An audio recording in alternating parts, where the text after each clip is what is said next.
You should have all probably just received a little notice. We are recording tonight's session for posting later on our website. So you should see a little disclaimer that pops up around that. The chat and things like that aren't shown as part of that. It'll just be the video and the speaking. But being 3 minutes past and you're committing some of your precious evening time to this conversation discussion, which we really appreciate, we'll go ahead and get started in a timely manner. We encourage folks to feel free to share your name and any affiliation you have or why you decided to come here tonight. And I assume there's a fair number of answers. I shared with a few folks at work today that when I took my 2-year-old outside this morning, he just said one word, which was yuck, to describe the day. So hopefully it's an easy evening to be inside having a conversation like this. My name is Seth Leonard. I'm the Managing Director of Community Development at Vermont Housing Finance Agency. I use he, him pronouns, and we'll take you through a few slides today. I'm also joined by our Development Director, Megan Rausch, and our wizard of all things outreach and policy, Chad Simmons, who's also driving and monitoring the chat today too. As we move through the slides, we really we welcome comments, pauses, and conversation along the way. So want to make you feel very comfortable to either use the raise hand function, which you should see on your little menu bar, and you can also put comments or questions in the chat. And Chad will get our attention and be sure that we address those questions as we move along so that you're not feeling like you have to hold on to questions or comments until the very end. It's best to ask something in the heat of the moment. And if something that we're talking about isn't clear to you, it's probably not clear to somebody else too. So let's stop and talk about it. So the key thing drawing us all together tonight, I'm assuming, is an interest in housing. And I think this is a great project to start with a picture of. Developing housing is difficult. It's challenging. And people build housing, resources and programming do not. This was the first project put together by a small developer in the Fairleigh area named Jonah Richard that's 9 units with a commercial space down below. And if you've got some time, I highly recommend if you Google Jonah Richard and development in Vermont. He has a very open book in terms of his experience of what it was like trying to put the permits together, trying to put the financing together and making the numbers work on development in Vermont. I think his Substack or his blog really gives a really nice picture into just how hard it is to make that work. We're really pleased that there are some new resources coming online that will make that easier to build housing and build different types of housing in the state that we're excited to talk about tonight. In terms of audiences, questions come up a few times. We're going to talk at a higher level about the resources that are coming available. If you're an individual homeowner that has a very specific, for example, ADU project that you're thinking about, we might not get right into the weeds far enough for that to feel like it's probably going to be top of mind for this discussion.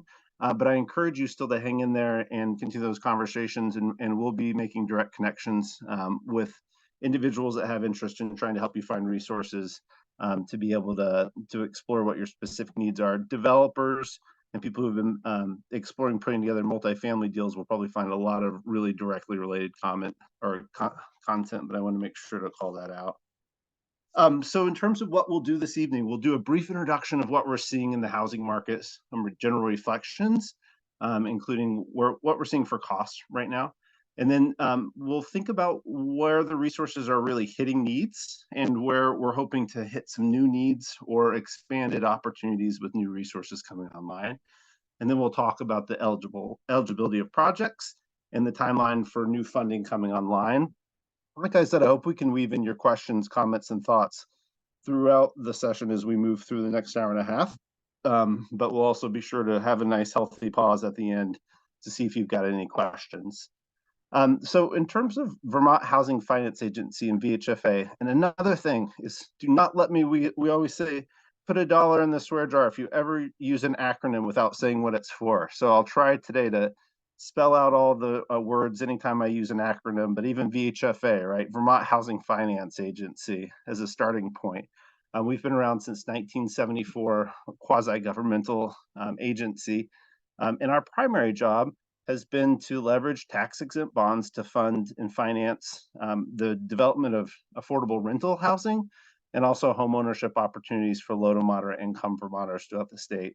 And a lot of people think of the primary program that we administer as being the low income housing tax credit program, which is the largest single source nationally that's used to develop capital A affordable housing development.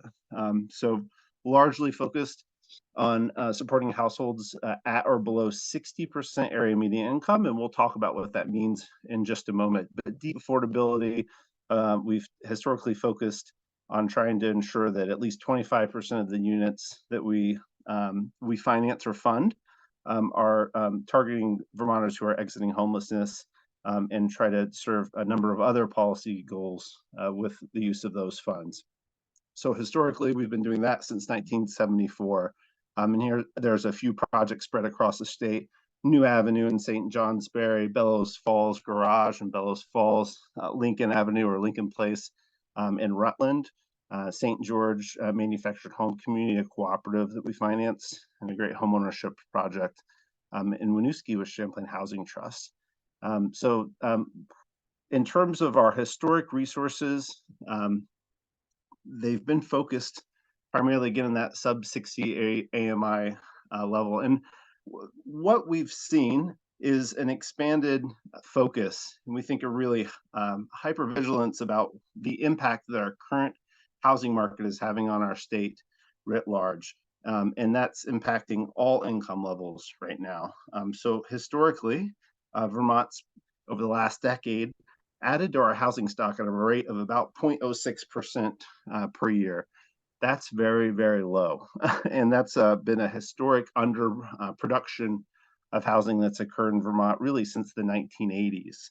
And it's really come to roost, I think, from an attention standpoint. People are recognizing all the detriments that is having, including the fact that since I believe 2019, we've seen 175% increase in Vermonters experiencing homelessness. So really troubling trends when we see our housing market not functioning for people. We were asked in the last legislative session to estimate how many homes would be needed by 2030 to accomplish four goals. One would be to house all Vermonters who are experiencing homelessness. Two is to have a normalized vacancy rate in the state where renters and homeowners both have choices and opportunities to make choices.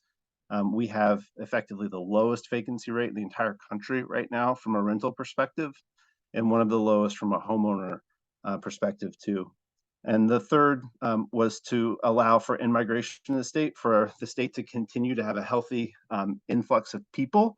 Vermont is the second oldest and second whitest state in the country right now. We have really severe demographic challenges at a time that by 2036, there will be more people over the age of 65 than there are under the age of 18 for the first time in our nation's history. And we are also usually, again, the second whitest state in the country at a time when by 2041, the United States will be a majority minority country. So we've got some challenges that housing is definitely erecting barriers for us, shifting those demographic trends and putting us in the right direction of being a vibrant state, a state that can support our employers, and a state that is racially diverse and inclusive. When we were asked to focus on those factors, and the fourth one I forgot to mention was to replace the homes that are going offline. Vermont has a high number of homes from a percentage perspective, one of the highest in the country of homes that were built prior to 1925. So that's where this number of 30 to 40,000 homes needed by 2030 came from. And we are not coming anywhere close to producing enough homes to hit those markers. As a matter of fact, we're short by about half every year in terms of just the permits that get pulled to construct homes. So this chart is showing you the single family and multifamily permits that get pulled and issued to develop new housing. We have seen an uptick, and I would attribute especially the uptick between 20 and 21 that occurred as resulting from a very large one-time investment from pandemic-related relief funding to create permanent housing. So a really heroic effort on behalf of our legislator and the administration, the governor's office, to really focus Vermont's resources when it comes to recovering from the pandemic on creating as many housing opportunities as possible. About 18% of the one-time funding that came to the state ended up going towards housing capital, mostly through the Vermont Housing and Conservation Board to finance additional affordable housing development, but a number of other programs as well. So we've made a difference, and yet we're still falling far short from a demand perspective. So I think it's really important, again, when we look at a problem that's that big from a state perspective, um, we've got to understand it's going to take sustained intentionality and investment to course correct, just go in the right direction. And what, again, is really exciting is there are more and new resources and a higher focus on how to leverage new resources to create housing throughout the state. So there are a number of new investments that we're really excited about. The first and largest is the Local Investment Advisory Committee, or what you may have heard referenced as 10% for Vermont. So this is through the state's treasurer office, where the state essentially says there's a lot of money on deposits that the treasurer's office is typically managing in a number of different investment vehicles to try to ensure the pension funds are soluble and the state's doing well with its cash on hand in terms of getting returns. And there's an initiative that asked the treasurer's office to invest 10% of that locally. And so this year they made available and partnered with Vermont Housing Finance Agency to issue $50 million in low interest debt for housing development. So we'll talk a little bit about that funding and the timing for its release and the different types of projects it can fund. We also received a big boost from the state legislature this year in the form of establishment of the rental revolving loan fund with an initial $10 million investment. And these funds were given in recognition that a lot of our state and federal funding is focused on what I'll call capital A, traditional affordable housing development. And they come in the form of somewhat complex state and federal programs. Primarily the federal program requirements are challenging. And especially if you've got a builder or developer who's trying to do 4 units, 6 units, 9 units, it's really difficult to get to the scale where it makes sense for a developer to pursue those types of complex resources. These are not complex resources. The rental revolving loan fund can serve households between 65 and 120% area median income and has a lot of flexibility. Is going to focus on hitting some of those smaller developments. We're also working with a combination of the Department of Housing and Community Development and have also applied to Vermont Leagues of Cities and Towns and received a philanthropic investment for something called the Community Housing Accelerator. We're not going to spend as much time on that one today, but I'll talk a little bit about the Homes for All campaign. But that funding is essentially to follow the Homes for All campaign, which is looking to promote the creation of missing middle housing.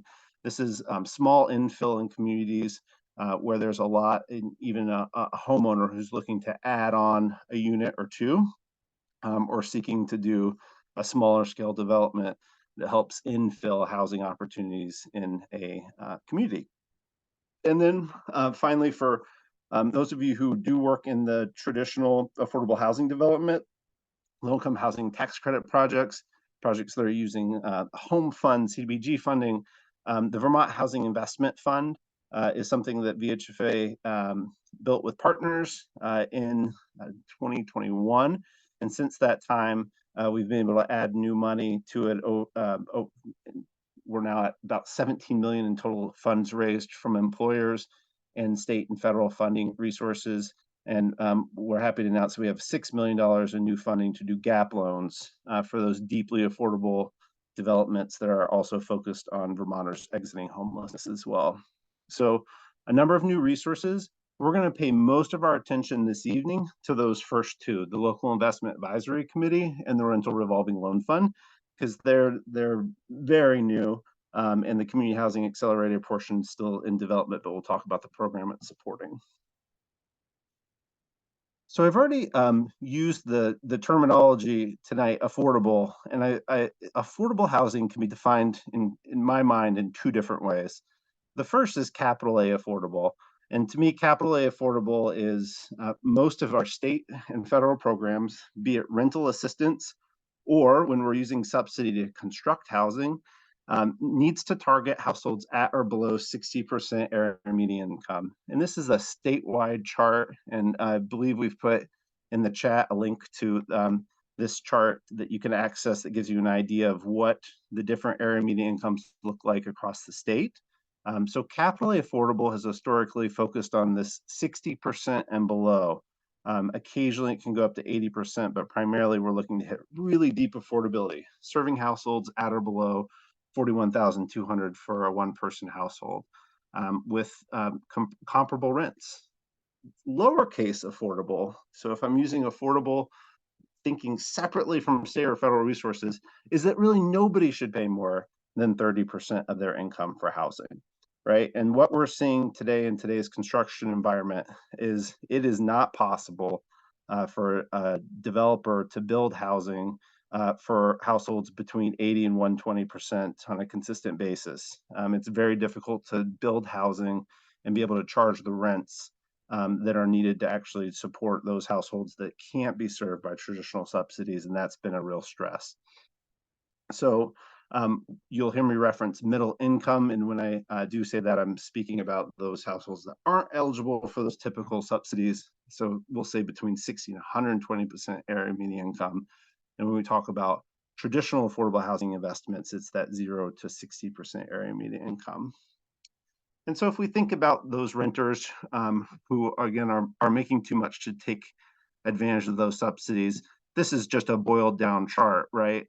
That starts to think about the different ranges we see. And for new programming that's coming online, we're allowed to do something called banding, which is set rents at, say, 70% and 80% in these target fundings, and then allowing those rents to serve a large swath of AMIs or area median incomes. So there's more flexibility to set rents and serve a wider range of households. Banding is a really nice tool because it also makes it a little less complex for developers. For those of you in the audience who have been responsible for managing state and federal programming, you know that the income eligibility management is a really key part of owning and operating affordable housing.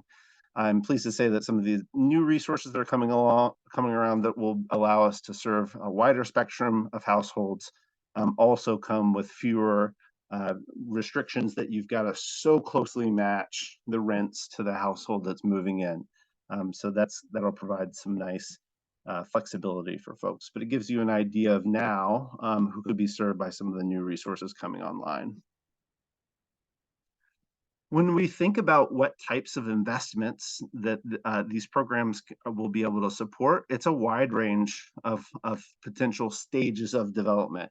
And when I say stages of development, I'm saying pre-development, construction, and permanent financing are the primary three.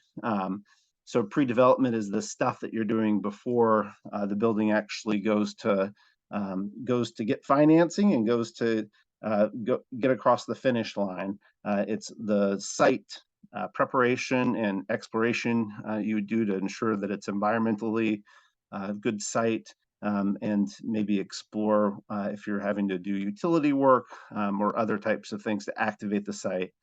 Pre-development funding can help with a lot of those early stage construction costs. And then, or excuse me, pre-construction costs. The programming can also fund the acquisition and preservation of existing housing. We're especially interested in what we refer to as NOAA, or naturally occurring affordable housing, and that's maybe there are properties that are a little older, maybe a little tired, but because of that are actually providing really good rents, right? Like opportunities for people of a wide range of incomes to live there with naturally low rents. A lot of times when those properties go for sale, they can either be redeveloped or at risk of being converted into luxury housing. So we have also set aside and targeted a portion of these funds to try to support preservation opportunities. And at the heart of what we're going to talk about today is it's important to recognize, especially the local investment advisory committee, or the 10% for Vermont programs. These are loans. And we'll talk about the difference between what a loan at the really subsidized rates that are being provided versus the current market rate environment can do for a project, and go through a few examples of that. And there are cases with the rental revolving loan fund where there will be a 0% loan as part of the financing that goes into a deal. So, but want to primarily focus you on thinking about this is a loan program. It's not both are primarily not grant programs, but still really helpful tools, and we'll see how. So as we approach this work, and I think what we're really curious to hear from all of you about tonight too, is we hear from builders and developers across the state about what's working and what's not. I like to say that people bring us broken things every day, right? They bring us budgets for developments that just don't work. And so we try to learn from those experiences of looking at what's not working. And I'm referencing, we see everything from 2 units to 100 units, where people are saying, I just can't get this to pencil. And even if I could, I'm a little lost as to where to start in terms of using complicated, especially federal resources.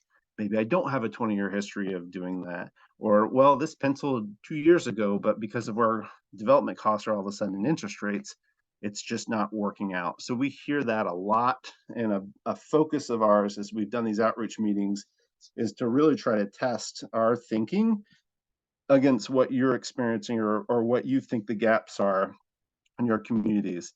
These are not all totally baked programs. We're not done. We're still in the development stages. So this is an opportunity for you to provide feedback that can influence the way we administer the funding. So these are the types of things we're hearing, what we're trying to be responsive to.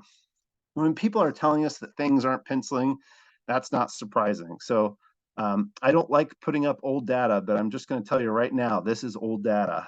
And I created this chart in May of 2023, and we create it during that time period because that's when we get our largest round of applications. We're analyzing them during that period.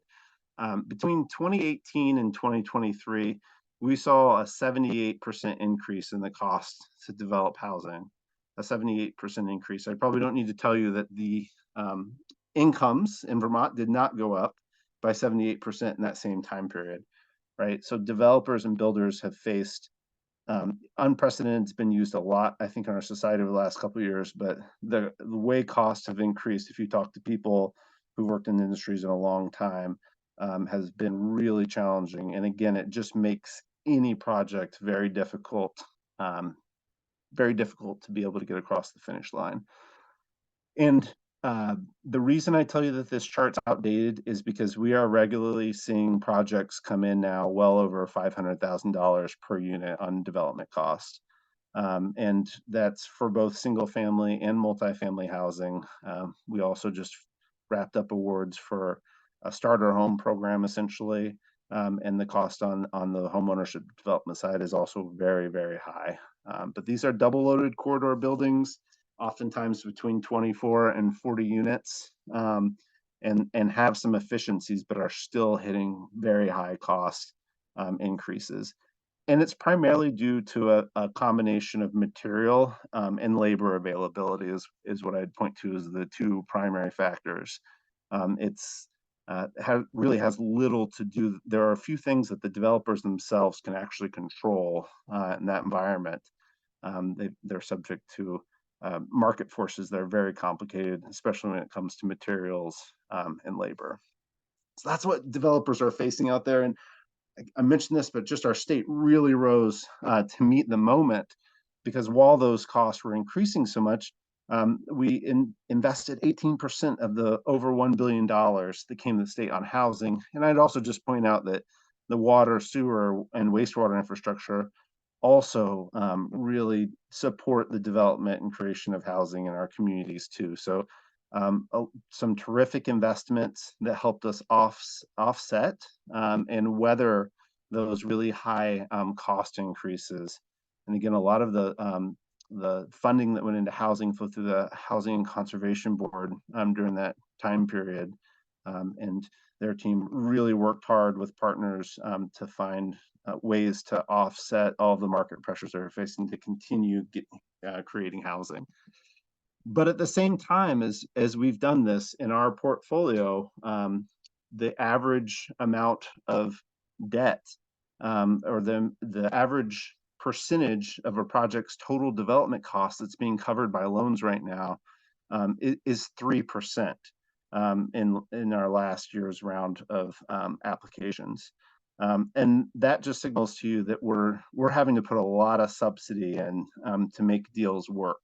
And if we're going to hit 30 to 40,000 homes in this state, we're going to have to be creative, and we're going to have to find ways to do projects that don't require that level of subsidy too. And so that's some of our thinking in the way that we've initially designed some of these investments.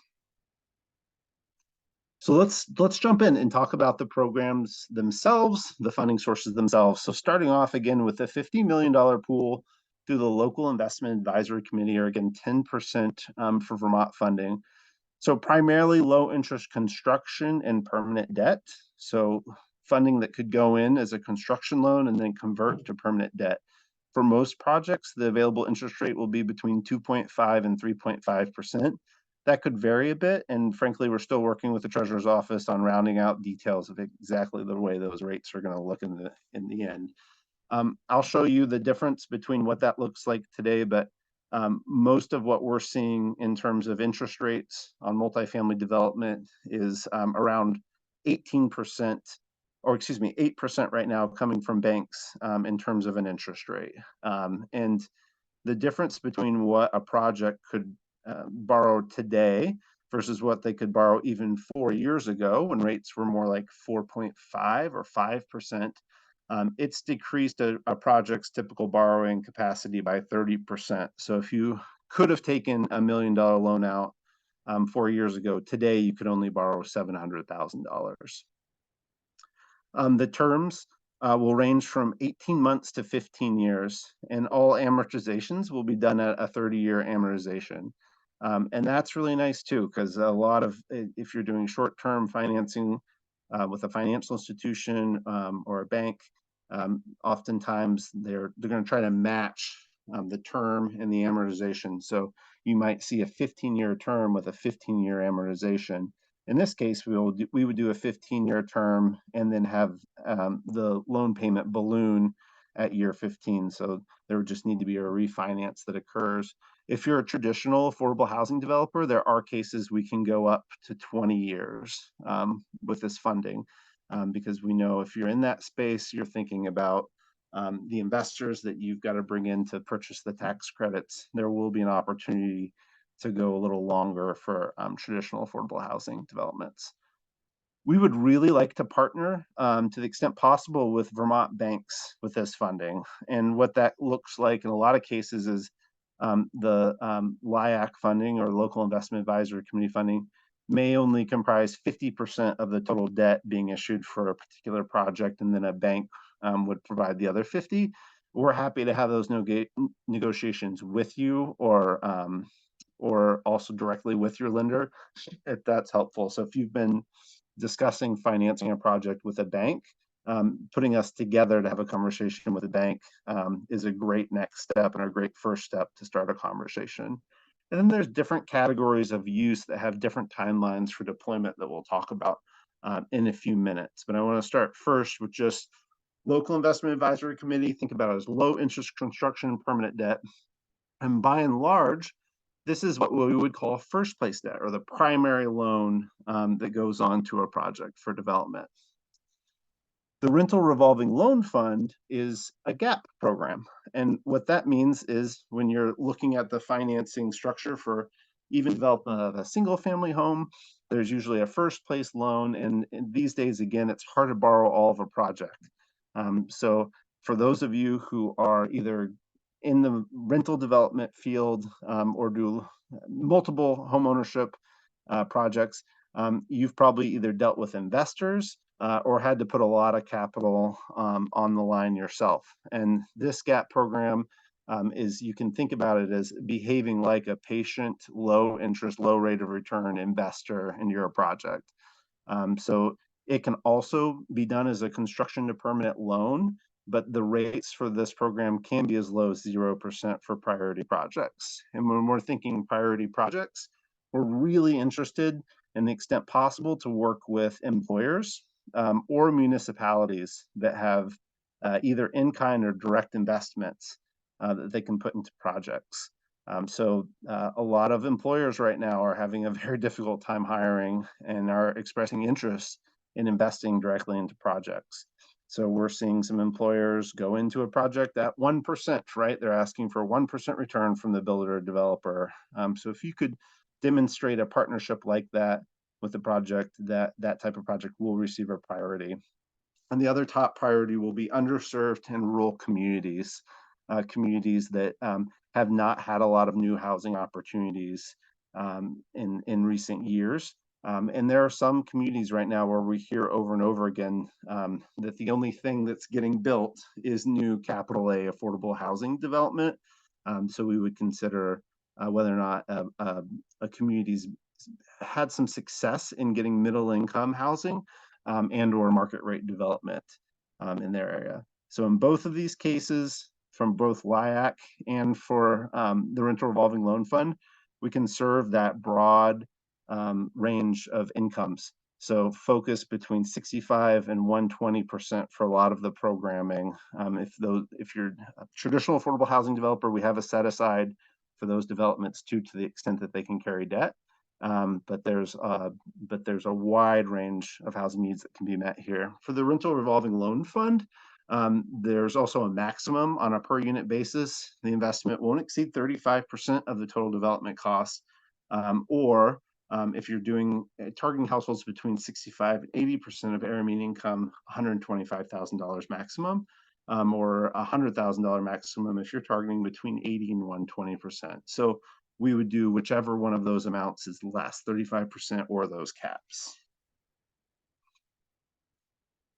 For both programs, new construction and or again acquisition rehab, and acquisition rehab specifically of unoccupied units, or the second bullet points out the second the second column here, or row is probably the better word, also points out again that preservation of naturally occurring affordable housing, or NOAHs, that are serving middle income households currently.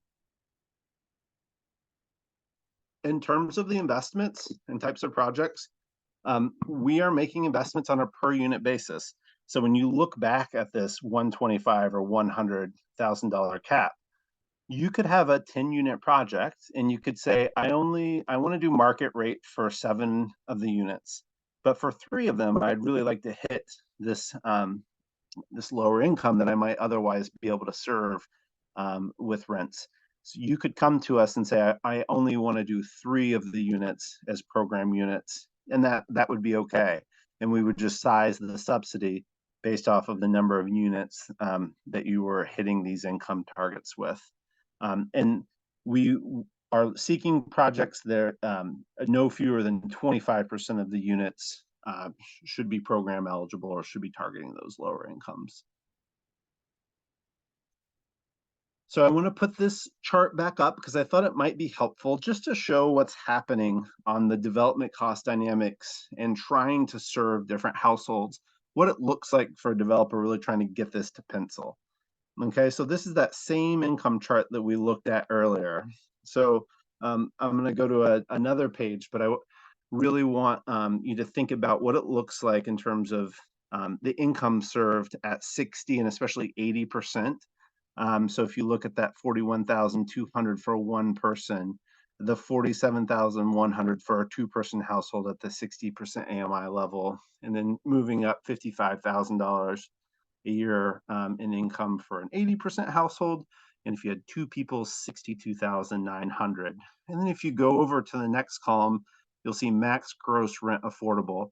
And so we're going to use these numbers and just give a bit of an insight into what it's like trying to charge those rents that match those AMI levels, and think about what it looks trying to build a development using those. So this is always a lot easier when I can actually use my hand and point exactly where to look. But if you just go start at the top, and you can see that the first column has income, and we start at 30% area median income, and then goes all the way down to 120% area median income. And the next column is maximum rent. So that's saying that at 30% area median income, the maximum rent that you could charge on a two-bedroom unit is $626 per month. The next column is the annual rent generated by the units, and I'll discuss what the proposed project is. We're going to do a pretend 30-unit project, and then what it would cost to actually operate that housing.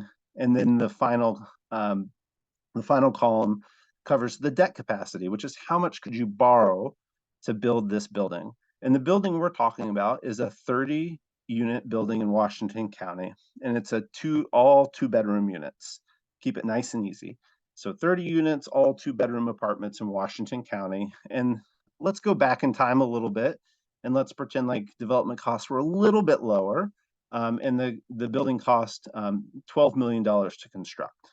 Okay, so if we start with these assumptions, and then we'll move to a smaller example after this of a two-unit building. But if I look at a 30% AMI, if my project was serving only 30% area median income, you skip all the way to the debt capacity column, what that's telling you is your ability to borrow money is zero, right? Maybe not a big surprise there. The annual rent generated by the units at that level, in the annual operating costs, the operating costs are actually higher, right? So that's a loss leader, so to speak, and that's why these projects that have such deep affordability require so much subsidy. If I go to 50% area median income and I charge those rents, look at the annual rent I would generate, I could borrow up to $1.7 million to do my project. Remember, it costs $12 million to build. So if I'm doing just 50% rents, I'm going to have to find over $10 million in subsidies to be able to make that project work. At 60% area median income, getting a little better, I could borrow up to $3 million in financing in today's terms. And then I think what really surprises people is when they see the 80 and even 100% area median income numbers. So if I look at the debt capacity on both of those, if I'm doing 80% area median income, which a lot of people I think would look at those rents and say, good grief, that should generate enough to take care of debt. You're still borrowing less than half the cost of the project development, right? So that means that developer is having to come up with $6.5 million in something, because the bank's not going to give them more than 5.5 million, or we as a lender wouldn't either. And at 100% area median income, we're at $8 million. There's still a $4 million gap in those projects where they don't work.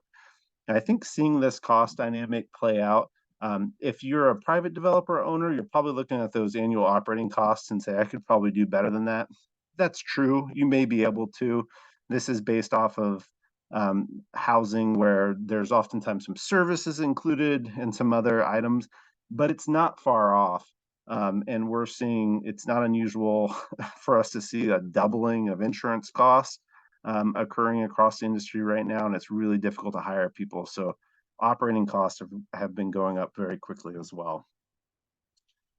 So again, this chart, I feel like always catches people by surprise to see just how little you can rely on debt in a typical project, and it's why some type of subsidies are often needed to make any development work. So why isn't the market means needed at a 10-unit project level? So let's do a smaller example. Let's do a 10-unit project where 3 two-bedroom units are serving households at 65% AMI, 3 two-bedroom units for households at 80% AMI, and then 4 two-bedroom units for 100% area median income. So I would call that a really economically diverse project, right? Diverse, a lot of income variety. If you talk to small developers, the other thing that they'll often tell you is, well, I can do that a little cheaper. Well, let's say you can. Then maybe some of the big developments. Let's say you can, and let's say you can build that building for $375,000 per unit. I don't believe you that you can hit those costs, but I hear that a lot when we go out and do these types of discussions. Even still, you're taking total development cost of that 10-unit project at 3.75 million dollars. In our current interest rate environment, we're seeing again, let's say between 6 and 8%. In some cases, you might be able to take less favorable terms and get a 6% interest rate. That still means that the maximum debt, based off of standard operating costs, is only going to cover 55% of your development costs. So in this bottom piece, the sources and the gap, you can see that the maximum debt at those rent levels is just over $2 million. And let's say that developer had 10% to put in, that they had some quote unquote skin in the game. They're still walking out with a $1.3 million gap, that can't be financed, that there's not an easy way to get to. So if I take the newer resources that are coming online and I think about how to plug that $1.3 million gap, and these are examples, but these are, I mean, this is a very consistent, we see projects like this all the time, that are brought to our doorstep to say, how do we fix this? What could we borrow? What could we do, to get there? And this is how we've designed what we think are effective tools from both the local investment advisory committee and the rental revolving loan fund together to meet that need.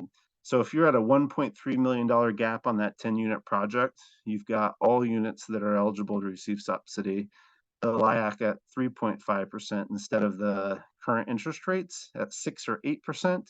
That's the big, it's a bigger difference, I think, than people realize, just how much interest rates going up hurt projects. You could borrow $800,000 more dollars at that interest rate, that lower interest rate, than you could have at the current market bank interest rates. So instead of borrowing 1.8 or $2 million, you're up at you have the ability now to borrow $2.8 million at really good terms. And then you would just need $500,000, $50,000 per unit from the rental revolving loan fund. And in this particular one, we treated it like it was a 0% second loan that would go in there. So with the combination of the two resources, this is how we could get to helping a project that was previously broken, doesn't work, get across the finish line. So that's an example of seeing them work together. One in the first place loan, and then the second as a gap source that's coming underneath it. So I talked a little bit about the idea that there are bins of funding and bins of proposed funding. You can see on our website if you're curious, and we've got a ever expanding page that'll be launched in the next couple business days that breaks down these different pools and the timeline for applying for actual funds. But when we look at the different bins of what we included in our partnership with the Treasurer's Office, the first is traditional affordable housing, right? So this is the backbone of what we do as the agency and will always be our central focus, which is creating housing for our households in Vermont that need it the most, and for those who are experiencing homelessness. So from the LIAC of that $50 million pool, we've set aside $14 million just to focus on traditional affordable housing. And again, that's a mix of construction and permanent financing, mostly for projects that are using the low-income housing tax credit program. Then we have middle income rental housing. That's again housing that's serving between 65 and 120% area median income. We're focusing on projects that are smaller in scale and are being developed by small and emerging developers. And a portion of the resources we're also targeting on working to establish BIPOC developers in Vermont, Black, Indigenous, and people of color-owned businesses that are looking to develop housing. And we'll be also initiating a companion technical assistance program to support new and emerging developers as well. The fourth typology is priority economic development projects. And this group of projects I would describe as either having a really great economic benefit, say that they're creating space for a business, or they're partnering with a tax increment financing district, or maybe they're part of creating municipal infrastructure at the same time, maybe a town hall, library, but that also includes housing. And there are actually a lot of these types of projects out there. And then we are also doing, we'll spend less time on this today, but manufactured home community and home ownership construction. And I'll talk in a moment too about another program that we'll be seeking additional funding for this year, called the Missing Middle Income Home Ownership Development Program. But I wanted to stop here and say that we were given the applications. Remember that the treasurer's office, I'll back up a second. The treasurer's office opened up the local investment advisory committee funding in June and had a call for applications. VHFA was an applicant, but we also saw over $250 million in other applications for housing development. The traditional affordable housing pipeline and the priority economic development pipeline were very overwhelmed. There's a lot of projects that applied for that funding. And so what we've been doing is going through those projects, getting to know them, doing an assessment of the geographic disbursement of those projects, and determining whether or not there's bandwidth to take in more applications. We had very few applications and actually none for projects that are focused on middle income development and that small scale infill projects. And then we also received a number of manufactured home and home ownership construction applications and are making a determination about whether we'll be accepting more funding on those. And so I'll be back to this basically same slide in a second to talk about the timing of when funding's going to be available. Actually, you know what? We'll go to that right now just for posterity's sake, and I'll come back to these other concepts. So what you can expect to see from us is in November, we'll be issuing draft guidelines for the Rental Revolving Loan Fund and continuing to do outreach for small and emerging developers especially, and looking for feedback on what we should be thinking about as we wrap up guidelines and launch these programs. And then in December 2023, we're looking to move very fast. We would open for new applications for the combination of the Rental Revolving Loan Fund and the small and emerging developer, and also those middle income applications. Like I said, especially the LIAC pipeline or the 10% for Vermont pipeline for traditional and priority economic was very overwhelmed. So we're making a determination about whether we'll be opening up for additional applications. And we should have that sorted out, I would expect by mid-November, and make an announcement about that as well. And then we're looking at by, we'll say, late winter, early spring. That's an amorphous sounding timeline, but spring 2024, we'll be making commitments to projects, hopefully in advance of being able to hit the 2024 construction timeline. And something we've heard from the legislator and also from the treasurer's office and from others is be sure to keep this simple. We do live in a system where we're responsible primarily for very complex and administratively burdensome, frankly, federal programs. And we're really excited to make these very simple. As a matter of fact, we've given ourselves a benchmark, which is no guidelines are going to be more than 5 pages in terms of what you'll pick up for a guide to this funding. We're going to keep it very simple and easy. Also provide a lot of engagement and assistance for developers that are working through that. So that's the timeline of what you can expect to see. And we've got an area of our website that'll it'll be a hub for that information coming out in the near future. And I wanted to point out that I've mentioned a few times that a priority for projects that are leveraging relationships and investments directly from municipalities and employers. That's been one of the more inspiring things about our housing crisis is new people stepping up to the plate, non-traditional investors in housing trying to find ways to make a difference. And that's one of my favorite examples on the screen, Middlebury College, who purchased a large tract of land and has been supportive in subdividing it and is selling it off to a developer who's looking to add 200 to 300 units of homeownership and mixed income rental into the Middlebury community.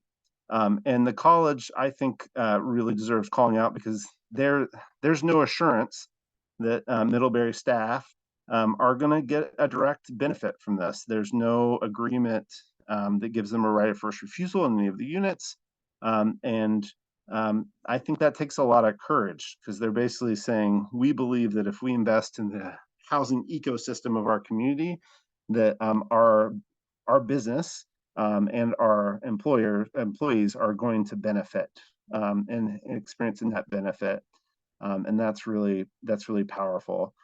We have seen cases of employers directly developing housing for their employees, but we hold this up as a model that I think Middlebury can be really proud of that investment and the courage it took to do so. Um, Partnerships like that, or simpler and smaller in scale, welcome. And also can consider in kind, especially when it comes to municipalities, where we've seen municipalities sell a piece of land for $1, right, to help with the development of housing and creation of housing that again face really complicated cost pressures. So priority for those, and our guidelines or draft guidelines give some examples of what those would look like. I think this is a pretty powerful visual.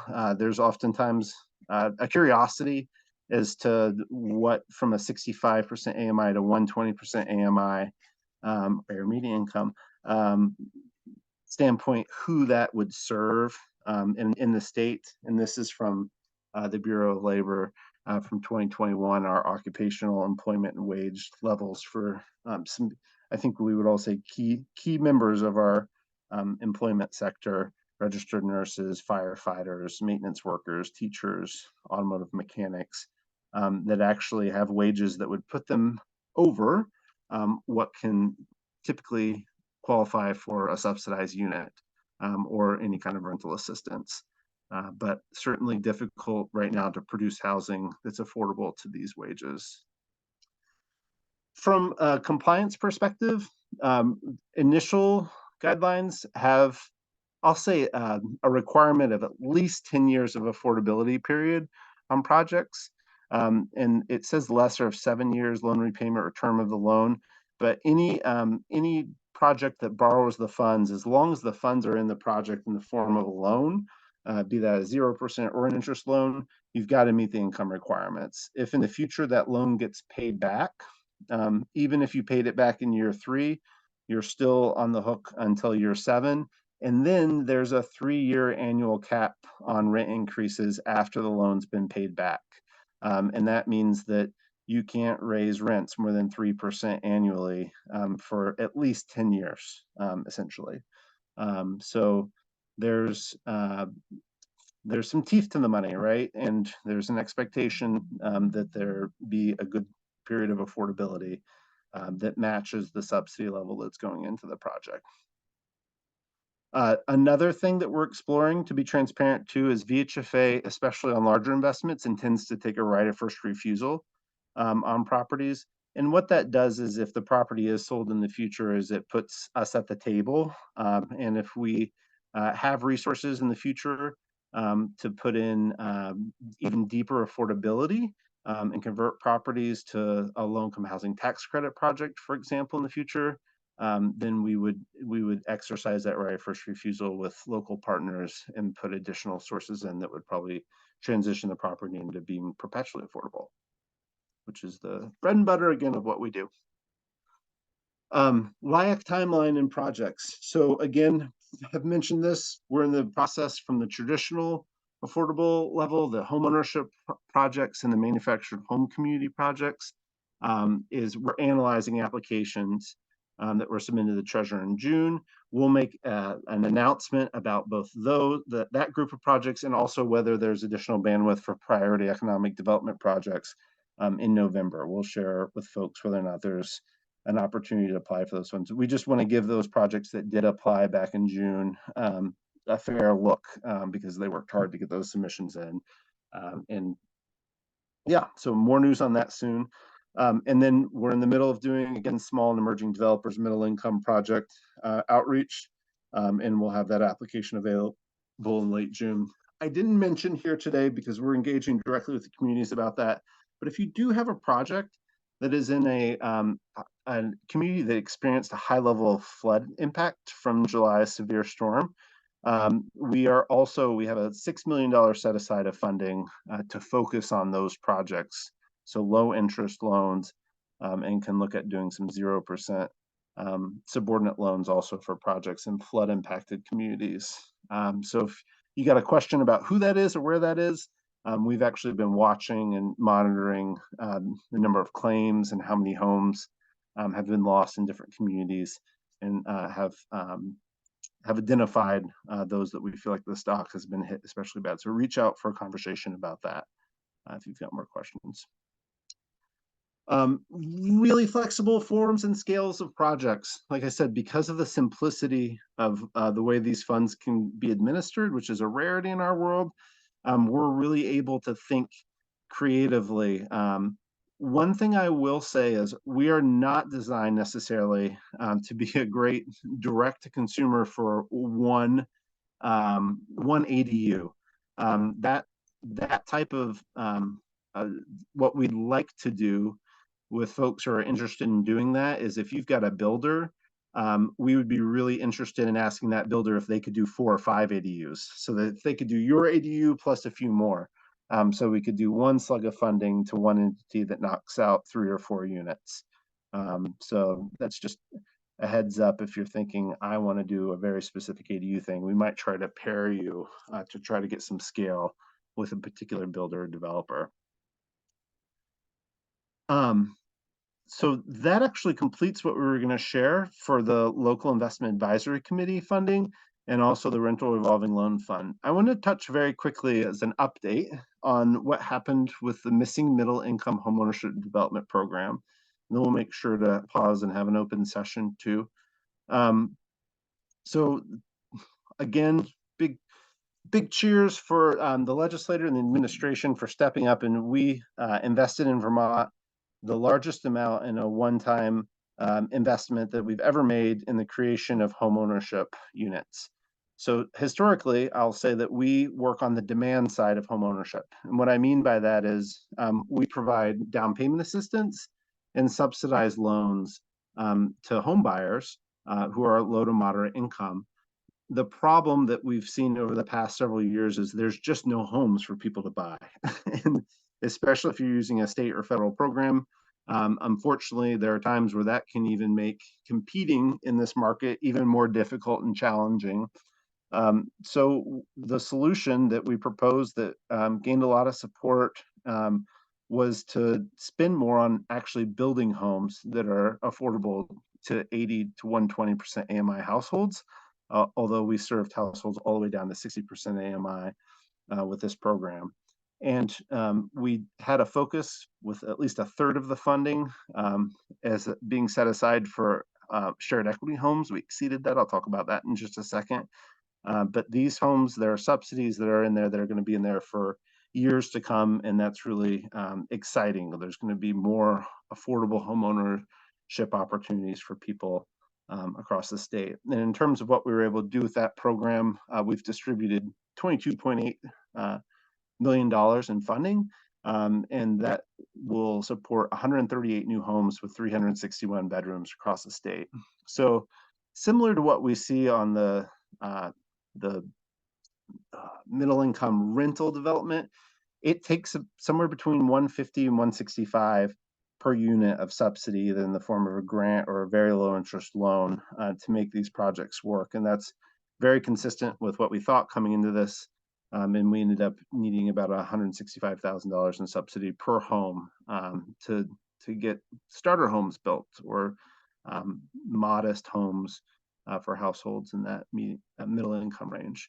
And you can see at the bottom the levels of incomes we served. So there will be 50 homes for households that make up to 120% area median income. There will be 75 homes for households that make up to 80% of area median income, and then 13 homes combined for households at 50 and 60% area median income, which is just to say this clearly, that's 13 homes at that income levels a really great number, because it can be really hard to do home ownership once you get below really 80% AMI. It can be really challenging just to make the mortgage affordable. And good geographic disbursement. You'll see that we have some higher levels in individual counties, and in most of those cases, that's where we're actually building, I would say, new neighborhoods or development that includes a lot of different, or a number of homes, the largest of which is 26 homes, I believe. again, transitioning to a couple more quick points of things to come. There's more energy funding available than there's ever been, and partners in the state are working on new opportunities to fund solar across Vermont. And the Solar for All program, there's $100 million application that's gone in through the Vermont Public Service Department that includes a lot of different partners, and VHFA would administer a substantial portion of it to help with rooftop ground mounted solar, batteries, community solar opportunities, projects that serve multiple homes, multiple developments, and also upgrading your electrical infrastructure, since transitioning to solar or even an electric car or even heat pumps can be really challenging when you add in the cost to actually get your home ready to accept those new electrical outlets. So more to come on this, but want to float that out to keep an eye out for more energy and solar focused news for funding opportunities. And then I just want to quickly touch on another initiative that we're partnering with and have some funding for the development side of, which is the Homes for All campaign. Last year, the Home Act, or Act 47, I think was one of the landmark bills that we saw in terms of focus on housing, both from a funding perspective, but also from a, we'll say, regulatory ecosystem perspective. Changes to what communities can do in terms of limitations on their zoning of the types of housing that can be created in this throughout the state. And one of the projects that came out of that is a design and do toolkit for small scale home builders, investors, and community leaders called Homes for All. And the Homes for All toolkit's really focused on creating replicable models at smaller scale that can create infill in communities. So great website too. You can visit through the Department of Housing and Community Development Homes for All page. But they're building workbooks and toolkits to help people be able to translate what it is to go through the process of permitting and eventually building, even with ready-made designs, designed infill housing opportunities. So a initiative that the Department of Housing and Community Development team has been taking to 5 different communities across the state as models. So the design pilot communities include a wide range of population sizes, all the way from Rutland at 15,000 people to Middlesex with just over 1,700 residents, to look at a lot of different designs and opportunities for different types of communities and the different housing needs. So focus on starting with models in these 5 communities that hopefully can be exported. And we have a discussion about having ready-made designs and prototypes that can be built over and over again through Vermont communities. Really exciting, and there's going to be work with the municipalities to try to identify and eliminate any barriers to the creation of housing. So that program is progressing and is in an exciting public feedback stage. They've been doing demos in the different pilot communities to show people what they're thinking about. And it's really an amazing experience when you're standing at a lot and you see somebody cone out what it would look to put a couple more units onto a lot that's just got a single family home sitting on it. It's really interesting. And again, if we're going to hit that 30 to 40,000 additional units throughout the state number, we're going to have everybody be part of that solution, and that's going to be a fun initiative to watch. Okay, that's all we got. How did we do? A lot to take in, my man.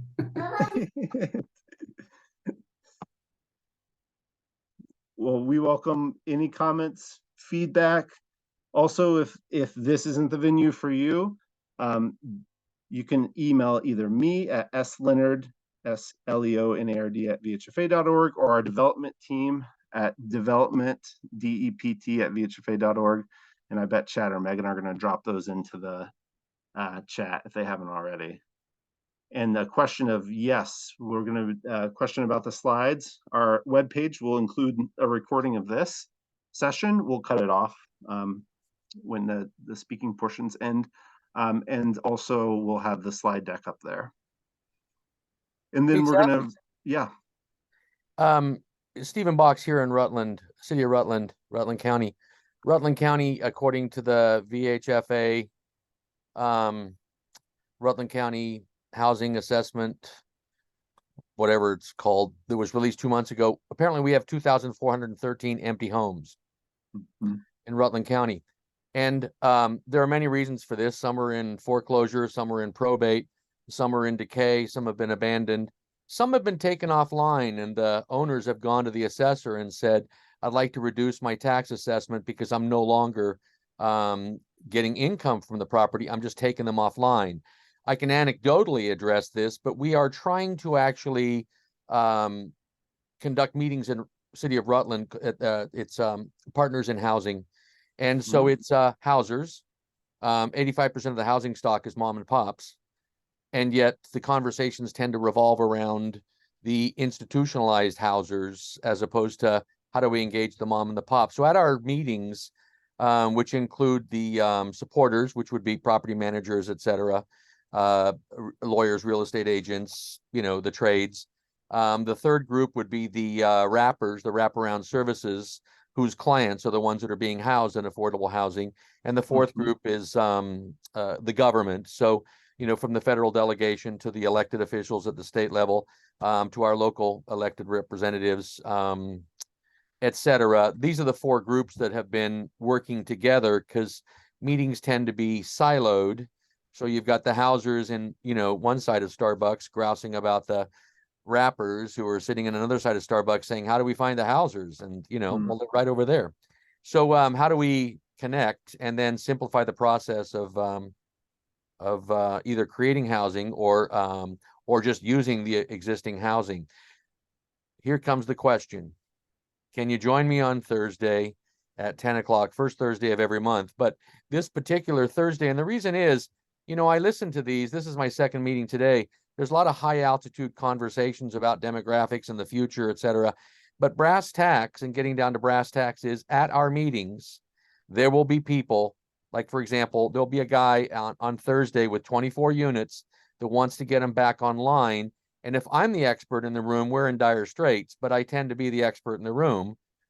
And half of the stuff we pursue, we fill out the applications only to find out that it just wasn't a good fit, as opposed to a concierge just meeting. I'm looking at you, Seth, meeting with us on Thursday and saying, well, for the, as you said, you don't like to do single ADUs, but you'd like to get into someone that's doing a half dozen. Well, yeah. I've got 4 deals on the table for this meeting, and we'd like to figure out a creative, because it's not all black and white binary buyer seller. Yeah. We've got a lot of folks that have a property that's not sellable, it's not rentable, it's developable, it's renovatable, it's somethingable. We've got people with empty lots, and the list goes on. So how do we stir that pot? And could you join us on Thursday to give us a brief overview of some of the things you discussed today? I know you were just at the hub. Don't know how I didn't know about it, but if first Thursday of every month, Partners in Housing, like to see if you could join us via Zoom, or you could zoom down the hill and come in person. There's my request. Thursday physically I cannot be in Rutland, but I could definitely zoom in. Okay. So we can make that happen. And it's just my partner's traveling out of town and I have to be right here because the kiddo gets sent home from school like every third day right now for a runny nose. So that's the honest. I'm not going to say my calendar is just crazy. It is, but we would move anything we have to be able to attend via Zoom. And if you wanted us to come another day too, we would be happy to do that. I think the other thing that you're speaking to is there, for a state with 645,000 people, there are a lot of pots of money. And We are launching a initiative focused on creating technical assistance for people who are looking to put housing funding deals together, because they're, we can keep up with it to an extent, and then also it's good to have a knowledgeable third party that can jump in and say, you should do this, this, and this. These are going to be the right resources to fit with you. But for right now, we are absolutely providing that kind of conversation, Stephen. So happy to participate. Excellent. And thanks for your work. We're excited about everything that's going on in Rutland. Y'all are creating, there's a lot of really great energy to do some good stuff. Hi, Dan. Hey there. Thanks. So Dave Clift and I are working on a project in Underhill through the United Church of Underhill to build 8 affordable homes, single family homes. We're partnering with Green Mountain Habitat for Humanity to do this project. Basically, the logic of it is the church has purchased the property, a 7-acre parcel that we're going to do the subdivision on, and we're going to give the lots to Green Mountain Habitat for Humanity. We're going to put in the road, run the utilities, handle the stormwater, the permitting, all of that, and then try and turn over construction-ready lots to Green Mountain Habitat. Wow. We'll then build them. Okay. We're right now we're probably $200,000 short on what we're going to need to do the infrastructure piece, and then Green Mountain Habitat is going to need over $1 million to build the homes, but they've got resources to do that. I don't know how much they're actually going to need to raise to do the homes, but the beauty is eight affordable units that will remain perpetually affordable, and very desirable, we think, single family homes targeted right at that income level that you're talking about tonight. I didn't hear one thing in your presentation that would help us out, to be perfectly candid. And this is the frustration that we have shared in this project, because we think, while we are absolutely not in the home development business, that's not what we do. We're a church, we're trying to help meet this need that we can see the need in our community. But regulatorily, these things are really complicated. Very little technical expertise to help with that.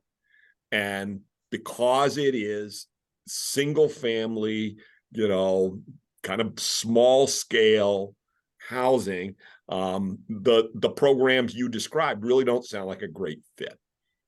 Happy to hear any help you got, or say, hey, thanks for coming tonight. It was a very informative program. I learned a lot about other ways to develop housing, but I'm not sure this one's a fit for us.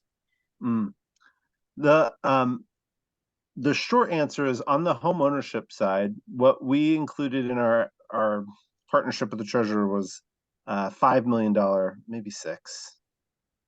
Megan's shaking her head. $5 million pot to do construction and short-term loans for home ownership development projects. We have, though, Dan, some resources that Green Mountain Habitat's used repeatedly in the state tax credit program, and also the Missing Middle program, which I think are great fits for what you're talking about. And Robin attended our session on Friday in Burlington from Green Mountain. So he's catching up on it. And the discussion we had was, could we look at doing a construction loan too? Because I think that's really what you're thinking about looking at there. So I think we have other resources that can help, like pre-existing stuff. My guess is, some of the programs you talked about tonight may be more of interest to Habitat. We'll certainly let our contacts there know about this presentation tonight, so that they could check in. But from the church perspective, we want to raise the money to do this thing. We don't want to take a loan on this, because we're gonna develop the property and then we're gonna hand it over. We're not gonna have any way to recoup cost. We don't have an ongoing revenue stream to do this. So Yeah. we're doing it with grants and donations. And, we may be getting another implementation grant through the Vermont Community Development Program. Mhm. So that's gonna help with some, but we're still gonna come up a little short. Need to raise, another, like I say, 100 to 200,000 somewhere in there. Mm. Anyway, thank Well, you. Great presentation, Nope. and I learned a lot. So, No, it's a pleasure. Well, I was just gonna say too that Manhattan Drive, Temple Drive projects that Green Mountain's done, they can come to us for state credits, and we have those readily available. They are available on an annual basis, so there's a timing thing we need to talk about. But even if you want to have a three-way conversation, Dan, with Green Mountain and us, like we'd be happy to do that. We're getting better at investing in homeownership creation. It's not all the way there yet, but we're getting better. Hi, Stacy. How are you? Oh, good. How are you, Seth? Good. Um, I know we've been reaching out to VHFA and VHCB, and we're hearing a lot about funding for new construction and very aware of the lack of housing. And we have certainly homeless applicants every single day, it feels like, and we have employees with real serious housing difficulties. So very aware of that. But throughout the state and the country, there's a lot of 30-year-old affordable housing. And we're just not seeing how we can easily keep that perpetually affordable. Certainly even finding folks to work with us on reapplying for tax credits has been a huge obstacle. We spent a long time circling around looking for developers to work with us. What is there now? What is there going to be, and what is our hope for keeping our affordable housing that's currently online perpetually affordable, really, and in repair? Mm.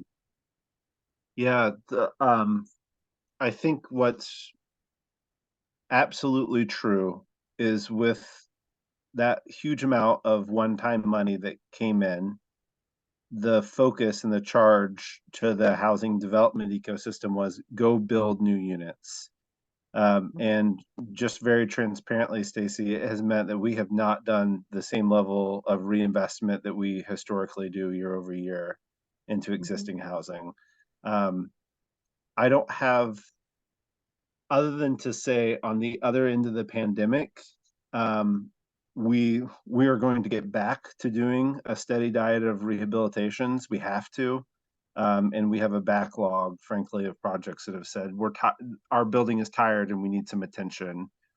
I think, though, specific to your comment about development capacity, we could have another conversation about that, because there are a few entities, including a relatively new entrant into the state that does good work, that is also acquiring a property in St. Albans and in Montpelier, and already owns another property in both Rutland and St. Albans, that is very good at making 4% tax credit rehabs work with a minimal amount of soft money and still hit a good scope of work. So we could have that conversation, I think, offline too.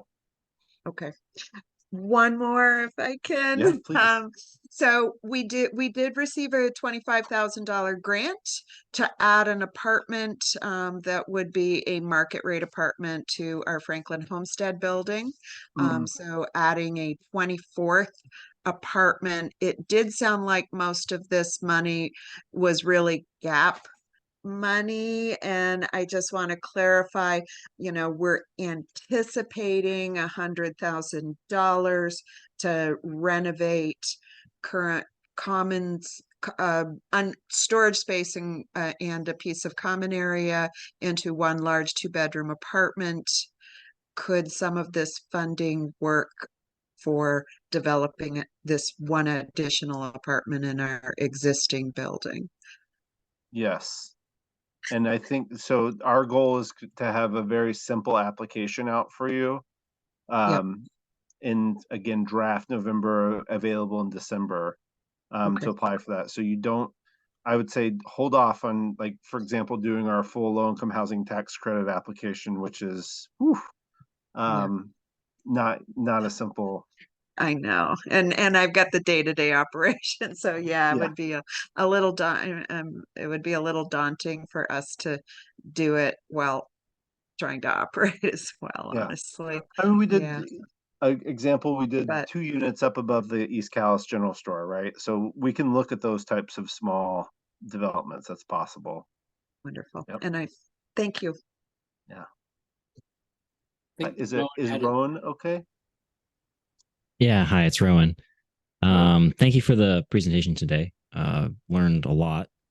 I would describe myself as an aspiring small developer that perhaps could help you with your lack of small developers applying for that one particular program you were describing. A few questions for you. One, I guess I'm curious to learn more about the resources you have for educating small developers and working with them to kind of help them learn about the types of housing that you're trying to develop in Vermont. I'll follow up with you by email. So if that's something that you want to help me out answer later, that's fine. But I am curious to hear more about you talking or to talk more about the difference between funding like rental units, which sounds like your whole presentation was focused on increasing the housing supply for rentals. And myself, when I'm and my business partner kind of looking at financial models and trying to figure out how we can build housing, we're particularly interested in environmentally sustainable development, which does increase costs. But the business model that tends to win out is build condos and sell luxury condos, or luxury kind of maybe in quotation marks, but condos, and pricing those in a way that makes the business plan work. And I guess I'm curious to hear if there's any way that I'm wrong, but that's the only way to do this, to have a business plan that actually, is green, and not in the red. Because when we think about rentals, like what we're trying to do is like, let's say we're going to build, a condo development or an apartment development that's rentals. Obviously, the revenue has to outweigh the cost of the loan, and it tends to look like it's not going to do that. But maybe that's kind of, this stuff is complex. So like this could also be conversations that we take offline that's available. But if there's anything you can speak to that, I'd be curious to hear what you have to say. Yeah. So on the first question, the funding, the funding for these programs actually came quicker than we expected. And we're in the process of issuing a request for proposals to stand up a technical assistance program. So on the education front, the first, I put a couple things in the chat, which may be repeats, I'm sorry. But the Homes for All campaign, the goal of that is to create some replicable models that people could use over and over again, right? With the idea that there's a workbook there to help people work through the development process to the extent possible. I think what we recognize is that like there is no workbook that's ever going to take you through everything to do with the development, and that we also need humans to help with this. So us and the Department of Housing and Community Development are going to work together and establish and hire a TA firm essentially. And that's something that other states have done as well. And the funding on their side is already available and ready to do that. So it's a factor of process and time. That could take us a few months, frankly, to bring somebody online, but that's what's coming on the education front and support front. The second link is for your homeownership question, which you're right.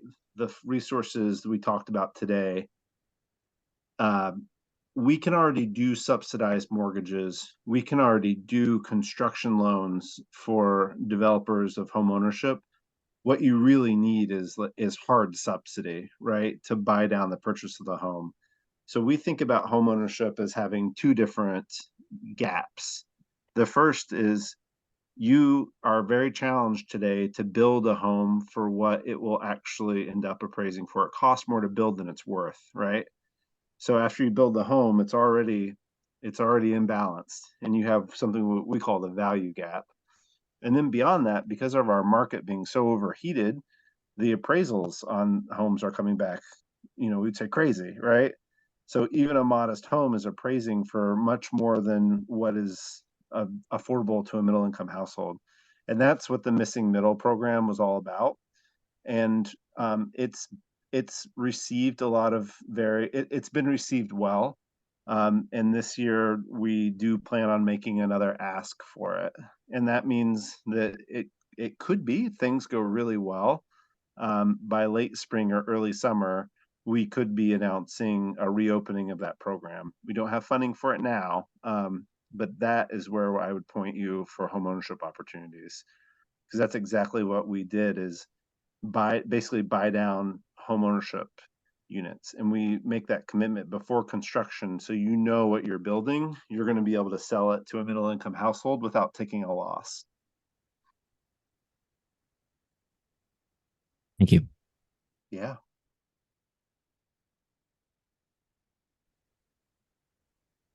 We're excited about that because it's, I say this all the time. I'm not by nature I don't always subscribe to supply side economics. I'll just say it that way, right? But in the case of housing, I'm different. We actually just need more houses, and we on the home ownership side, we keep providing subsidized loan and down payment assistance to individuals, and then sending them out into a dysfunctional, broken housing market. So that's why we've gotten so involved, and it sounds like others of you have too, in trying to actually create new home ownership units.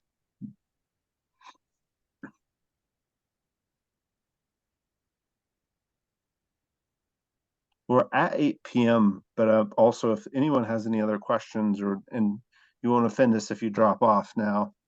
But if there are any other questions too, feel free to reach out via email. I can also hang out for a few extra minutes. But we really appreciate everybody's time and energy.